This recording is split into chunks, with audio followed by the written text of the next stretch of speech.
Hey everybody, Mark Fowler here, lead investigator and co-founder of Seek the Truth Paranormal Investigations, and figured I'd take this little chance and let you guys know some of the things that I've experienced over the time that we've all been doing this, which is about 2 years or so now. And some of my favorite experiences that we've had that we haven't actually been able to catch on film so far have been things that's happened with our walkie-talkies. And we've had a couple places now where we had been, and we'd go out to take a smoke break and smoke a cigarette and just chat and let the cameras roll on their own for a while, and we'd all just be standing in a group still having our stuff on, not really near each other, but all of a sudden our walkie-talkies would start kicking into this static type sound, and we couldn't really figure out what it was. And so we're sitting here in the car, and next thing you know, we start getting this static sound through our walkie-talkies again, and I just have the idea to go ahead and, tell it to knock it off. So kind of forcefully I say, knock it off. Next thing you know, the walkie-talkie cuts off, like you can hear somebody on the other end clicking down and holding the button, just a clean static, and that goes off after a sec. And long story short, that happens a couple more times, and we're sitting in the car, and eventually Rachel, and at the time another investigator of ours, Brandy, had witnessed seeing a shadow over after we had, by these little sheds that we had been hearing some sounds from. So as we go over there to check it out, needless to say, we don't find nothing. And on the way back to the car, it got a little weirder too, that we got, I'd say 10, 15 feet from the car, and I start hearing Rachel's walkie-talkie starting to do this static sound, just the kind of like that, like a static and back and forth. And so just jokingly, because I had tried it a couple other times with success every single time we got close to the car, and I went ahead and forcefully said again, knock it off. Didn't I tell you to knock it off? Next thing you know, it does that same sound, just cuts to the clean static air of for a moment. And that was definitely a kind of cool, weird experience, and that was at the farmhouse. And another one that we had with recently was in Red Key, Indiana. That we was just getting in, starting to set stuff up, and next thing you know, Dwayne West, another co-founder of ours, his walkie-talkie had just turned on, and no more than sat down on the bench to get more of the equipment out and ready. His walkie-talkie kicks onto that staticky stuff again. But what made this one particularly stand out for us was about 2 or 3 statics, I guess you could say, into it. You hear this younger female type scream come over it. And we never really had much of a problem with that, but later that night we did ask a couple of the police officers that patrol out there. We was outside taking another cigarette break, and had a couple police officers come up, and we asked them about that type of experience, whether or not walkie-talkies typically have those kind of occurrences, and they had verified they've never really had that happen to them with their equipment, but they probably do have higher quality stuff than we use. But definitely weird and cool experiences.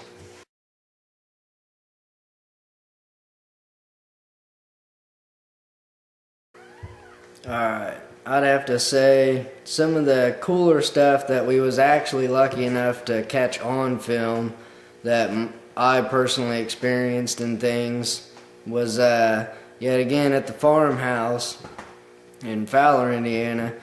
We was upstairs, I believe it was, the upstairs room, and the former owner there had used ham radios and would frequently mess around on those, so he is real fluent in radio lingo and just chatting on that kind of an airwave. And so I figured, why not go ahead and see if this person, could maybe respond with the SOS code from Morse code, and went ahead and asked, politely, if I'm going to knock something on the floor, and if you could, please respond through one of our devices here. I believe I had said, what it is that I'm knocking on the floor.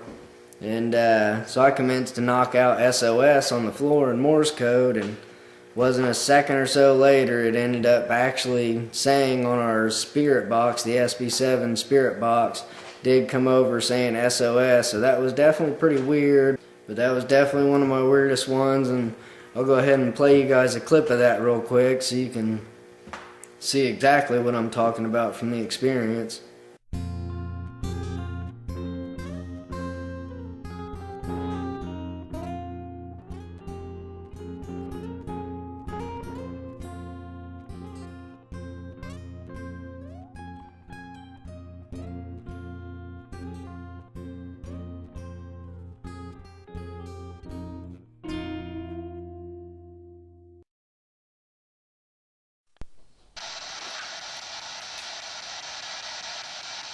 Hey Bob, talk to me on Said your what? radio. I want to Said give you a what? Morse code, Bob, and then I want to see if you can interpret it and then maybe say it over our device laying here, or maybe onto one of our recorders.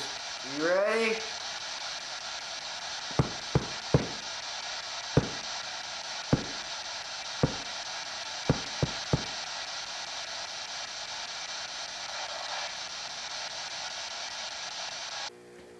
So yeah, it was definitely a pretty crazy experience, having knocked on a floor, and then next thing you know, our spirit box comes over saying SOS. And logically, I've never really been able to find ways to explain that outside of saying somebody on the radio was listening in on us, and when I tapped that on the floor, they thought it would be funny to answer it, which that sounds illogical. So I've never really been able to explain that one. That was definitely one of my favorite catches on the SB7 Spirit Box.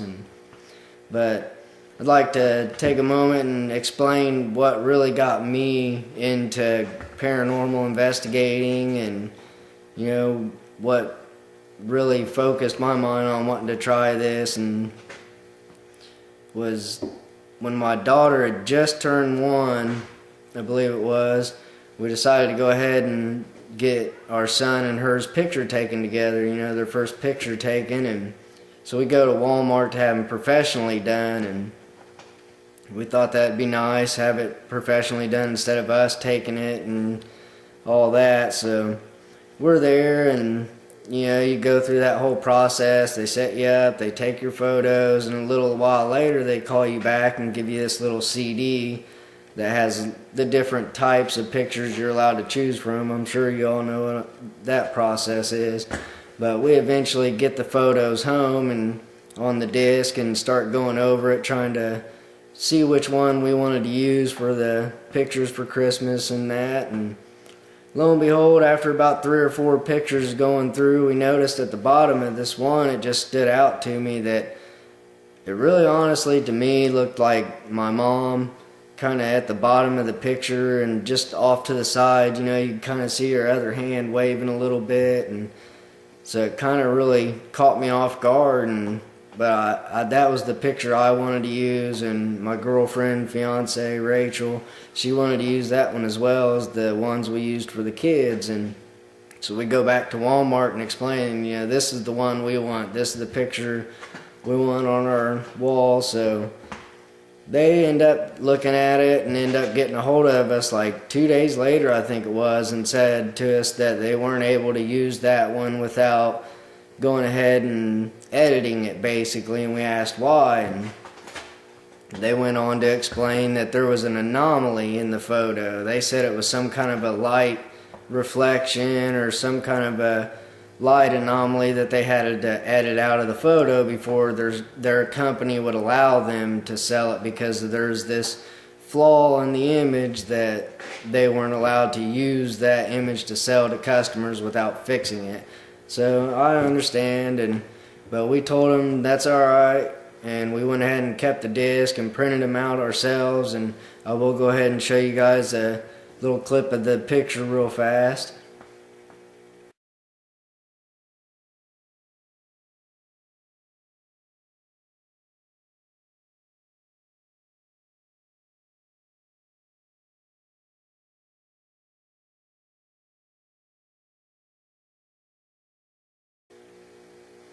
So yeah, that definitely caught me off guard, and at the same time kind of made me feel good and made me think that maybe that's the path I was supposed to be on, and she wanted to be there with my kids, and at the same time kind of give me my sign that this is where you need to be at. You know, there's people out there in this world that need help, and I'll help them all I can, but there's also other people out there that need help, and there's not many people out there helping them right now. So I always kind of felt maybe that's where I should go. And also I kind of felt that, you know, if that was my mom on there, then maybe this could be the only way I could contact her and talk to her again and what have you. So really buckled down on it and studied and learned as much as I could about the paranormal side of, you know, investigating and research, and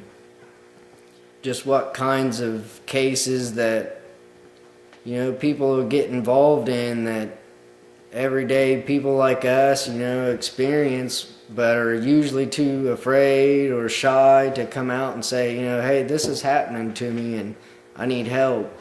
And a lot of people just, they're too afraid to openly admit that. But I'm really honestly glad to see that nowadays, with all the shows and different things with the paranormal being able to come out in the open like it is, I think that's really helped a lot of people be able to feel more open and comfortable about coming out and saying, look, I've got this problem and I need help, you know. And so I really hope in the long run that in doing this, I can kind of do what my mom did for people here, you know, and that's helped them to move on or find that right path they're supposed to be on. And so yeah, I hope this group can really make it out there and help as many people possible, and that's why we'll always stay true to being truthful to you guys, and at the same time, we'll always be a non-profit organization. We don't believe in, you know, taking people's money for doing this stuff, because to us it's not really a proven science yet. We're still out there just like everyone else trying to help find evidence and collect evidence that'll help us show that this really is happening to people, and you know, this needs to be looked at, and when people come asking for help, not to just be pushed off to the side like crazies. And so I hope this video helps some of you guys open up a little more and be open-minded to the fact that when somebody does say something to you, they might not be out there. They might actually be needing some help, and just understand that it took a lot of courage for that person to come up to you to ask for that help. So they really must have a lot of confidence in you and trust you. So, but I like to thank all you guys that support us, and you know, I just want to thank you guys for just the continued support, and I'm really happy to see how fast we've grown in this short time that we've been a group, and really hope you guys enjoy all of our videos and the evidence that we bring to you guys. And here's to hopefully a good 2014.